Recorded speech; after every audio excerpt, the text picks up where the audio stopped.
Hello and welcome student आज की video फिर से हमारी रहेगी हिस्ट्री बेस, जो कि आपके अपकमिंग एग्जाम के लिए बहुत ज़्यादा इंपॉर्टेंट क्वेश्चन होने वाले हैं।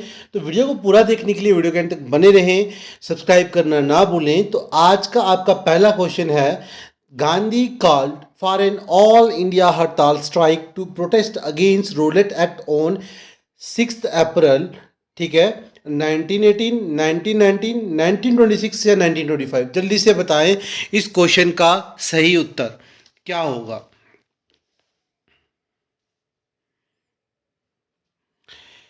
आई होप सबने गेस कर लिया होगा। ये तो पता ही है आपको। रोलेट एक्ट जो था, जस्टिस रोलेट ने किया था। कब किया था? 1919 में।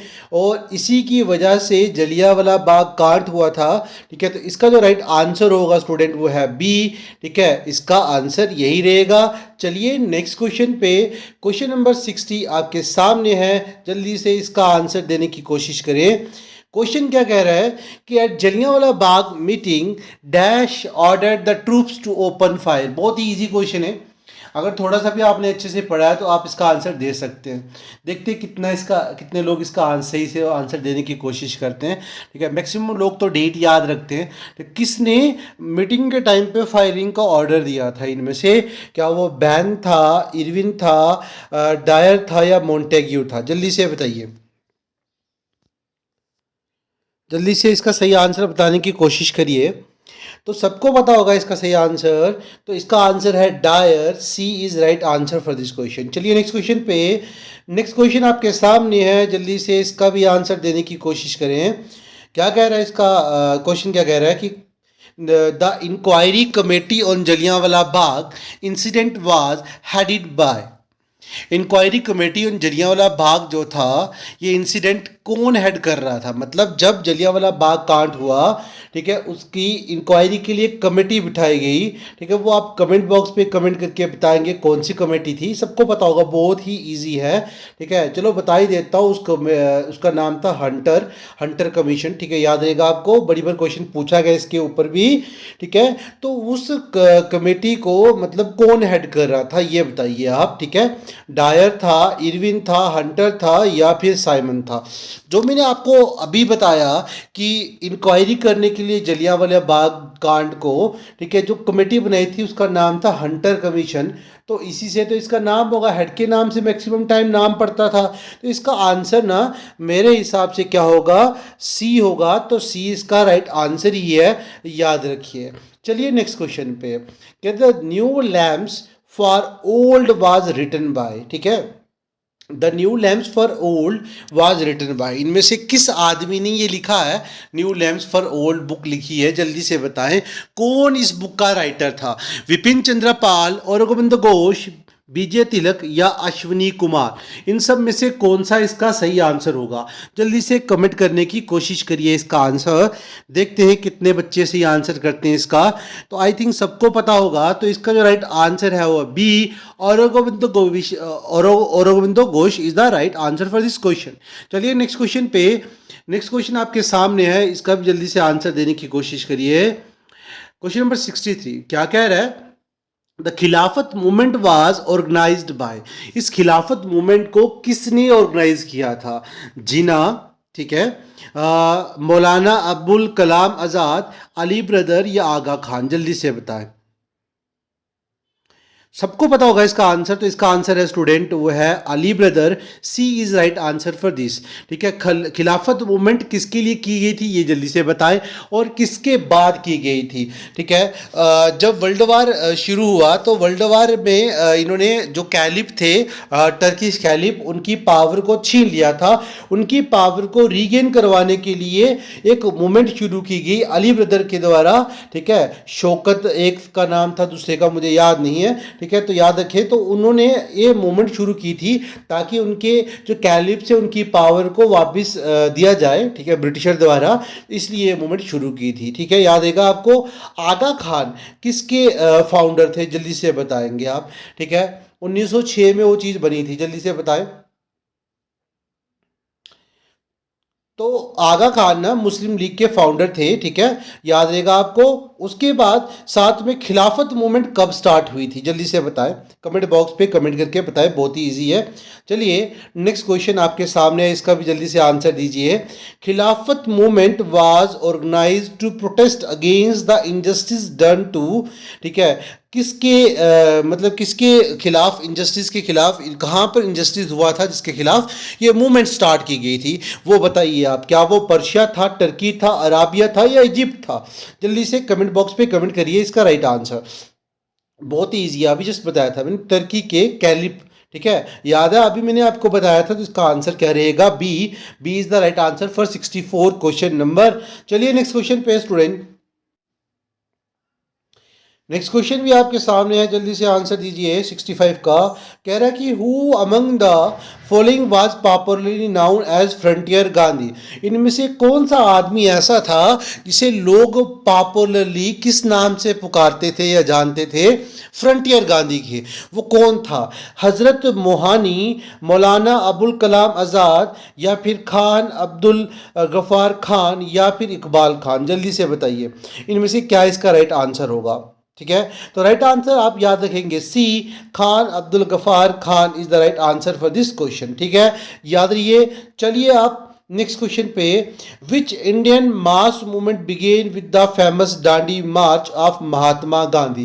डांडी मार्च कब हुई थी? 1930 में साबरमती आश्रम से अपने 72 डेलीगेट के साथ महात्मा गांधी चले थे, बाद में और लोग उनके साथ जुड़ गए थे, और गुजरात के एक छोटे से विलेज डांडी में जाके इन्होंने साल्ट लॉ को ब्रेक किया।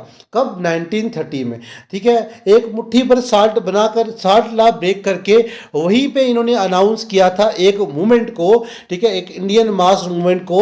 उस मूवमेंट का नाम आपको बताना है, ठीक है। क्या वो खिलाफत मूवमेंट थी, क्या वो नॉन कॉरपोरेशन थी, क्या वो सिविल डिसोबीडियंस थी, या क्विट इंडिया मूवमेंट थी? जल्दी से बताइए इसका क्या सही आंसर होगा। तो बात करते हैं इसके आंसर की, तो वो था सिविल डिसोबीडियंस मूवमेंट। कब हुई थी ये भी? 1930, जब डांडी मार्च में साल्ट लॉ ब्रेक किया था तब इसको स्टार्ट किया था। बाकी वाली मूवमेंट्स इससे पहले हुई हैं, मगर क्विट इंडिया मूवमेंट बाद में हुई है, ठीक है। खिलाफत मूवमेंट में बता चुका हूँ कब हुई है, कॉरपोरेशन मूवमेंट 1920 में हुई थी, ठीक है। चलिए next question, question number 67। Where did Gandhi call the Congress Working Committee to announce the suspension of non-cooperation movement? ठीक है, याद रखिए किस जगह पर गांधी ने कॉल ऑफ किया था अपनी नॉन कॉरपोरेशन मूवमेंट को, अपनी नॉन कॉरपोरेशन मूवमेंट को किस जगह पे बंद किया था? जल्दी बताएं, ठीक है। क्या वो बरदौली था, पूना था, कलकत्ता था, या मद्रास था? जल्दी से बताएं 67 का राइट आंसर। तो याद रखिए Bardoli is the right answer for this. सबको पता है कि नॉन कॉरपोरेशन मूवमेंट 1920 में स्टार्ट तो हुई थी, मगर 1922 में चोरी चोरा इंसिडेंट हो गया था, जिसमें बहुत सारे पुलिस वालों को लोगों ने जला दिया था, जिसकी वजह से गांधी जी को मजबूरन अपनी नॉन कॉरपोरेशन मूवमेंट को बंद करना पड़ा। और नॉन कॉरपोरेशन मूवमेंट को बंद किया, और वो कहाँ बंद किया गया था? वो बरदौली के टाइम पे, बरदौली पे अनाउंस किया था बंद करने के लिए। और इसके बाद जस्ट ही गांधी जी को जेल हो गई थी, ठीक है, कुछ सालों के लिए, 5 से 6 सालों के लिए जेल हो गई थी, मगर उनकी इल कंडीशन, मतलब बीमारी की वजह से उनको जल्दी से मतलब जेल से छूट भी गए थे, ठीक है। चलिए नेक्स्ट क्वेश्चन पे। नेक्स्ट क्वेश्चन आपके सामने, जल्दी से आंसर देने की कोशिश करिए। The first Swarajist conference was held at. तो पहली स्वराजिस्ट कॉन्फ्रेंस किस जगह पे हुई थी? अहमदाबाद, इलाहाबाद, मद्रास, या बरदौली? जल्दी से बताएं 68 का राइट आंसर। तो right answer for this question is B, Allahabad. Allahabad इसका सही आंसर होगा, याद रखिए। चलिए नेक्स्ट क्वेश्चन पे, कह रहा है when the Simon Commission visited India the viceroy was, ठीक है, ये कब यहाँ पर आए थे? जल्दी से बताइए, या कौन था वाइसरे यहाँ पर? सॉरी, जब साइमन कमीशन इंडिया में आया तब इंडिया का वाइसरे कौन था? साइमन कमीशन कब आई थी? 1927 में, ठीक है, याद रहेगा आपको। और उस टाइम पे वाइसरे कौन था, वाइसराय कौन था? जल्दी से बताइए। ऑप्शन से Lord George, Lord Irwin, Lord reading, या लॉर्ड रिपन? जल्दी से बताएं 69 का राइट आंसर। ठीक है। तो याद रखिए जब साइमन कमीशन यहाँ पर आई थी तो तब यहाँ पे जो वाइसराय थे वो लॉर्ड इरविन थे, ठीक है, याद रखिएगा। चलिए, the number of member in the Simon commission was, सबको पता साइमन कमीशन क्या थी, क्या करती थी, कब हुई, उसके कितने मेंबर थे वो बताने आपने, जल्दी से बताइए साइमन कमीशन के कितने मेंबर थे, याद रखिए 10 थे, 20 थे, 7 थे या 12 थे, जल्दी से बताइए। तो याद रखिएगा साइमन कमीशन के अंदर 7 मेंबर थे और सातों के साथ इंग्लिश मैन थे, ठीक है, सातों के साथ इंग्लिश मैन थे, ठीक है। इसी वजह से हड़ताल शुरू हो गई थी इनके खिलाफ, ठीक है। अगला क्वेश्चन है, the revolutionary who was an accused in Lahore conspiracy case and who died in jail after 64 days fast was, ठीक है, वो रिवोल्यूशनरी जो अक्यूज था, किसका अक्यूज था, लाहौर कॉन्स्पिरेसी केस का, लाहौर कॉन्स्पिरेसी केस के अक्यूज्ड थे वो, और जेल में ही 64 डेज के फास्ट के बाद, मतलब उपवास के बाद, 14 दिन के उपवास के बाद उनकी जेल के अंदर ही डेथ हो गई थी। वो कौन थे, जतिन दास, सुखदेव, राजगुरु या बोध, ए एंड बी, इनमें से क्या इसका राइट आंसर होगा, जल्दी से बताएं। तो याद रखिए ये दोनों तो फांसी चढ़े थे, किसके साथ, भगत सिंह के साथ, तो इसका आंसर ए होगा, Jatin Das is the right answer for 71 question number. चलिए याद रखिएगा, नेक्स्ट क्वेश्चन पे चलते हैं। नेक्स्ट क्वेश्चन कह रहा है, the only session of Indian national Congress which was presided bye Mahatma Gandhi was held at, मतलब पूरे सेशंस में कांग्रेस ने बहुत सारे सेशंस किए थे, इसी तरह से आईएनसी ने सेशन किए और इसी तरह से मुस्लिम लीग ने भी अपने बहुत सारे सेशन किए। तो यहाँ पूछा जा रहा है कि जो आईएनसी के सेशंस थे उनमें अलग अलग सेशंस में अलग अलग प्रेसिडेंट रहे, प्रिसाइड किया अलग अलग लोगों ने। महात्मा गांधी ने एक लौते जो कांग्रेस का सेशन था जहाँ पे इन्होंने प्रिसाइड किया था, ठीक है, वो कौन सा था वो बताना आपको, क्या वो बेल्जियम वाला था, फैजपुर था, इलाहाबाद था, कराची था। ये क्वेश्चन भी बहुत बार पूछा गया है एसएससी के एग्जाम और बाकी यूपीएससी वगैरह और बाकी छोटे मोटे एग्जाम और इवन की जेके एसएसबी के एग्जाम में भी क्वेश्चन ये देखेंगे। जल्दी से बताइए इसका क्या आंसर होगा। तो सब याद रखिए इसका जो राइट आंसर होगा स्टूडेंट वो है A, Belgium is the right answer for this question. अगला क्वेश्चन आपके सामने है कि Dandi march started from dash on 12 March 1930। Dandi march जो थी ये कब स्टार्ट हुई, कहाँ स्टार्ट हुई थी, जल्दी से बताइए। और 12 मार्च 1930, ठीक है, जल्दी बताइए। सूरत, साबरमती आश्रम, दिल्ली दरबार हॉल या फिर वदर नारायण, जल्दी से बताएं।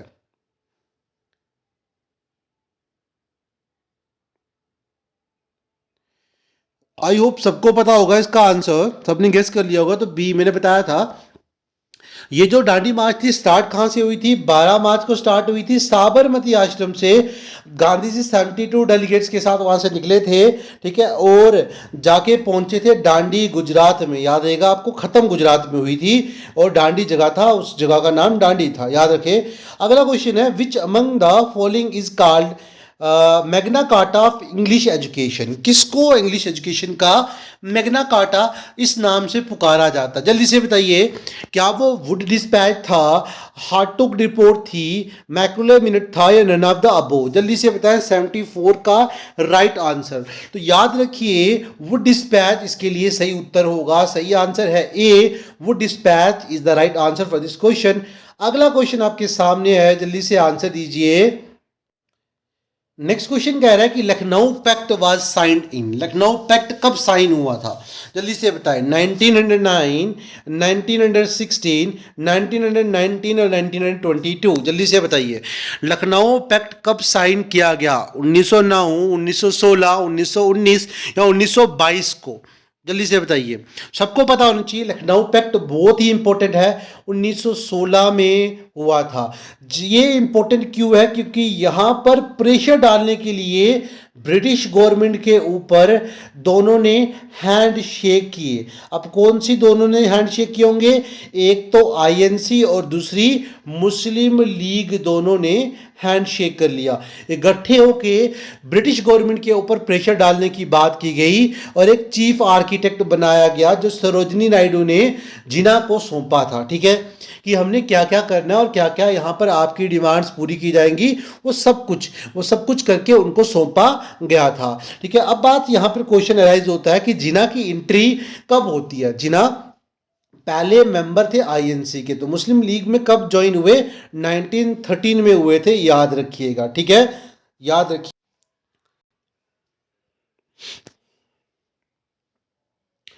1919 में आपको पता है क्या क्या हुआ था आपका, एक तो जलियांवाला बाग कांड हुआ था और साथ में रॉलेट एक्ट बना था। 1922 में भी एक बहुत बड़ा इंसिडेंट हुआ था, चोरी चोरा इंसिडेंट, ये सब कुछ पता है आपको।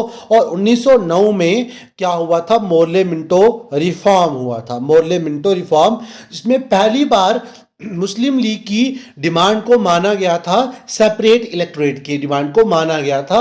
उनकी फर्स्ट अचीवमेंट जो थी वहां पर पूरी हुई थी, याद रखिएगा। ठीक है, अगला क्वेश्चन है, with home is the slogan do और डाई एसोसिएट, किसने कहा था डू और डाई, सुभाष चंद्र बोस, लाला लाजपत राय, बाल गंगाधर तिलक या फिर महात्मा गांधी। इनमें से किस इंसान ने इस स्लोगन को बोला था, डू और डाई, करो या मरो। ठीक है, किसने कहा था, जल्दी से बताइए। 76 के लिए राइट आंसर क्या होगा, तो सबको पता होना चाहिए, महात्मा गांधी ने ये स्लोगन जारी किया था, डू और डाई। ठीक है, तो चलते हैं नेक्स्ट क्वेश्चन पे।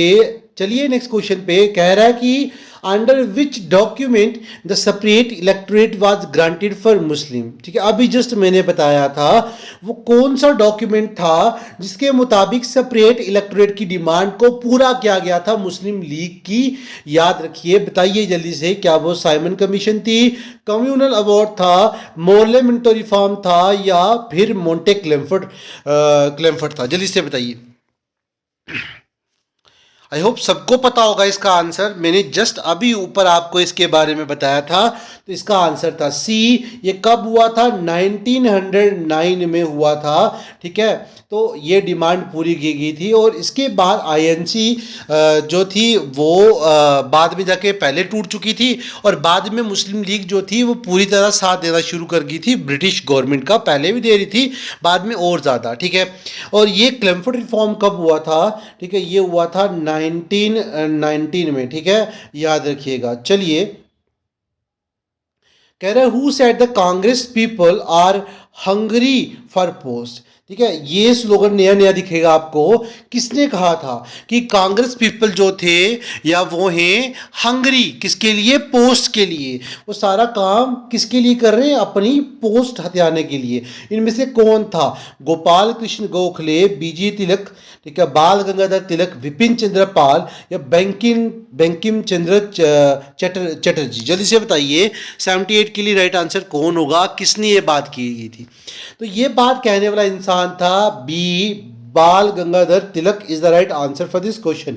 इन्होंने कहा था कि the Congress people are hungry for post. ठीक है, अगला क्वेश्चन आपके सामने है, इसका भी जल्दी से आंसर देने की कोशिश करिए। क्वेश्चन क्या कह रहा है, name the viceroy at the time of quit India movement. Quit India movement जब हुई थी, स्टार्ट हुई थी, ठीक है, तो तब इसका वाइसरॉय कौन था। ठीक है, चलिए ऑप्शंस पे,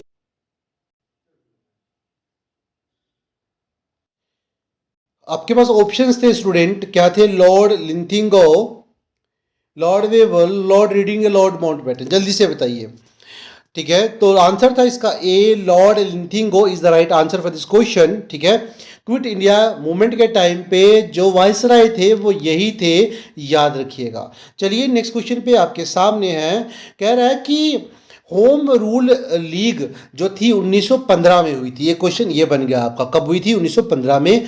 करने वाले कौन से इंसान थे, ठीक है, वो थे, दो बंदे थे, एक था बाल गंगाधर तिलक और दूसरा था एनी बेसेंट। मगर क्वेश्चन में पूछा क्या गया है कि ये आइडिया किसका था, तो अगर आइडिया पूछा जा रहा है तो उसके लिए आप सीधा देखोगे एनी बेसेंट को। ठीक है, ये आइडिया लाने वाली थी एनी बेसेंट, क्योंकि ये आयरलैंड की थी, आयरिश थी, और इसने वहाँ पर देखा था कि लोगों ने अपने हक के लिए जब इस मूवमेंट को लाया था तो लोगों के हक उनको मिलना शुरू हो गए थे, इसलिए इसने इसके ऊपर बात की, किसके साथ, आईएनसी के साथ। मगर आईएनसी इनकी बातों में नहीं आई और उन्होंने इनकी डिमांड को नहीं माना, इनकी बातों को नहीं माना, जिस वजह से ये लेट होगी। और इससे पहले किसने शुरू किया, बाल गंगाधर तिलक ने, और उसके बाद एनी बेसेंट ने स्टार्ट किया, याद रखिएगा। अच्छा, गोपाल कृष्ण गोखले, गोपाल कृष्ण गोखले को क्या माना जाता है, जल्दी से बताइए मुझे। गोपाल कृष्ण गोखले कौन थे? ये पॉलिटिकल गुरु थे, किसके? मोहनदास करमचंद गांधी के, याद रखिएगा, महात्मा गांधी के ये पॉलिटिकल गुरु थे, याद रखिएगा। चलिए नेक्स्ट क्वेश्चन पे कह रहा है कि home rule movement was aimed at, इसका मेन एम क्या था? कंप्लीट इंडिपेंडेंस फॉर इंडिया, पूरी आज़ादी इंडिया के लिए, या कंप्लीट ऑटोनॉमी ऑफ इंडिया, या फिर सेल्फ गवर्नमेंट, ठीक है, सेल्फ गवर्नमेंट बनी जाए इंडिया के लिए जो ब्रिटिश कॉमनवेल्थ के अंदर ही हो, मतलब राज वही करेंगे मगर एक सेल्फ गवर्नमेंट बनाई जाए इंडिया के लिए, लार्जर पार्टिसिपेशन की जाए इंडियंस की इंडिया में, ठीक है, उनकी एडमिनिस्ट्रेशन में ज़्यादा से ज़्यादा पार्टिसिपेट करे कौन? इंडियंस, इंडिया की गवर्नमेंट में। आप मुझे बताइए इसमें से क्या इसका सही आंसर होगा? ये हुई तो 1915 में थी, आइडिया दिया था किसने? जिस तभी आपने पढ़ा एनी बिसेंट ने, और दोनों ने स्टार्ट की थी। किस किसने स्टार्ट की थी? एक तो थे बाल गंगाधर तिलक और दूसरे थी एनी बिसेंट, ठीक है। और दोनों का मेन मकसद क्या था? ताकि सेल्फ गवर्नमेंट बनाई जाए इंडिया के लिए within the British Commonwealth, C इसका सही आंसर होगा, ठीक है। और साथ में अगर बात करूं तो दोनों के न्यूज़पेपर कौन कौन से थे, उनके भी नाम याद कर लेना, किस किस के? तिलक के और एनी बिसेंट के, ठीक है, एनी बिसेंट के न्यूज़पेपर, और किस किस एरिया में इन्होंने इस मूवमेंट को स्टार्ट किया था, इसके ऊपर भी क्वेश्चन पूछेंगे। अगला क्वेश्चन आपके सामने, to campaign for home rule mistress Annie Besant publish the newspaper, वो कौन कौन से न्यूज़पेपर पब्लिश करती थी, ठीक है, कंपेन करने के लिए? New India and Commonwealth, young India and home rule news, Maratha and Kesari, या होम रूल कॉरियर? जल्दी से बताइए क्या इसका आंसर होगा 82 का, ठीक है। तो याद रखिए एनी बिसेंट के न्यूज़पेपर का नाम था न्यू इंडिया एंड कॉमनवेल्थ। इन तीनों में बाकी के तीनों में आप मुझे बताइए तिलक के न्यूज़पेपर कौन कौन से थे, जल्दी से बताइए, ठीक है। तो सबको पता होगा इसके बारे में भी, तो तिलक के न्यूज़पेपर जो थे वो मराठा और केसरी थे, जिनमें वो कंपेन करते थे, इसके बारे में याद रहेगा। चलिए नेक्स्ट क्वेश्चन पे, क्वेश्चन नंबर 83 आएगा आगे। क्वेश्चन नंबर 83 कह रहा है student, Bal Gangadhar Tilak earn the epithet of the Lokmanya during, इनको लोकमान्य का टाइटल किस टाइम पे मिला था? हिज ट्रायल इन 1907 to 8, जब इनकी ट्रायल चल रही थी 1907 से 8 के बीच में, लखनऊ पैक्ट ऑफ 1916 वाला, या फिर होम रूल मूवमेंट की वजह से, या कांग्रेस का सेशन जो हुआ था 1917 में, ठीक है, जल्दी से बताइए इन चारों में से क्या सही इसका आंसर होगा। तो अगर बात करें तिलक के टाइटल की, इनको लोकमान्य तिलक का टाइटल किस मूवमेंट की वजह से मिला था? वो था होम रूल मूवमेंट, सी इसका सही आंसर होगा, तो याद रखिएगा। चलिए नेक्स्ट क्वेश्चन पे, क्वेश्चन नंबर 84 सामने है, जल्दी से इसके आंसर देने की कोशिश करिए। क्या कह रहा है क्वेश्चन आपका? एनी बिसेंट जो थी become the first women president of the INC in, ठीक है, ठीक है, ये इंग्लिश थी और पहली इंग्लिश प्रेसिडेंट बनी, ठीक है, इंडियन थी सरोजनी नायडू, ये भी याद रखिएगा। इंडियन कौन थी? सरोजनी नायडू थी, मगर फर्स्ट जो थी वो ये थी। इंडियन पूछी जाए तो आप सरोजनी नायडू करोगे, इंग्लिश पूछी जाए तो इसी को टिक करोगे, अगर कुछ ना लिखा हो खाली वुमेन प्रेसिडेंट लिखा हो तो आप इसी को टिक करोगे। ये कब बनी थी any Besant first women president? 1960, 1917, 1918 या 1920? जल्दी से बताए 84 का राइट आंसर, कौन से टाइम पे, कौन सी डेट पे ये आईएनसी के सेशन में ये प्रेसिडेंट बनी थी? तो 84 का जो राइट आंसर होगा स्टूडेंट वो B 1917 is the right answer. Congress के 1917 के सेशन में ये प्रेसिडेंट बनी थी। Rabindranath Tagore surrender his knighthood in protest against, किसके खिलाफ प्रोटेस्ट करते वक्त रविंद्रनाथ टैगोर जो थे उन्होंने अपने टाइटल को छोड़ा था नाइटहुड के? जल्दी से बताएं। Martial law in the Punjab, Jallianwala Bagh tragedy, Rowlatt Act, या ऑल ऑफ द अबव? जल्दी से बताइए। तो 85 का जो आंसर होगा वो है बी, जलियांवाला बाग कांड 1919 में बैसाखी के दिन जो हुआ था उसमें इन्होंने छोड़ा था। और गांधी जी ने भी अपना टाइटल छोड़ दिया था, ठीक है, केसरी हिंद करके उन्होंने उनको टाइटल दिया गया था, ठीक है, तो इस वजह से वो टाइटल भी उन्होंने छोड़ दिया था, ठीक है। चलिए नेक्स्ट क्वेश्चन पे 86 क्वेश्चन। 86 क्या कह रहा है कि the non corporation movement was suspended in February 1922। एक और चीज मिल गया आपको, डेट मिल गई, यहाँ पे मंथ मिल गया। फरवरी के महीने में नॉन कॉरपोरेशन मूवमेंट को सस्पेंड किया गया था, कॉल ऑफ किया गया था, ठीक है। तो किस इंसिडेंट की वजह से, ये मैं पहली बहुत बार बोल चुका हूं, तो आप सबको पता होगा। तो इसका जो राइट आंसर होगा वो सीधा सीधा ए है। तो चोरी चोरा incident is the right answer for this question, ठीक है, जिसमें बहुत सारे पुलिस वालों को जला दिया गया था, जिस वजह से महात्मा गांधी को, ठीक है, बरदौली में इसको कॉल ऑफ करने में मजबूर होना पड़ा, ठीक है। तो आज की वीडियो में इतने ही क्वेश्चन, मिलते हैं नेक्स्ट वीडियो में और ज़्यादा अच्छे क्वेश्चन के साथ। सब्सक्राइब करना ना भूलें। Thank you for watching this video.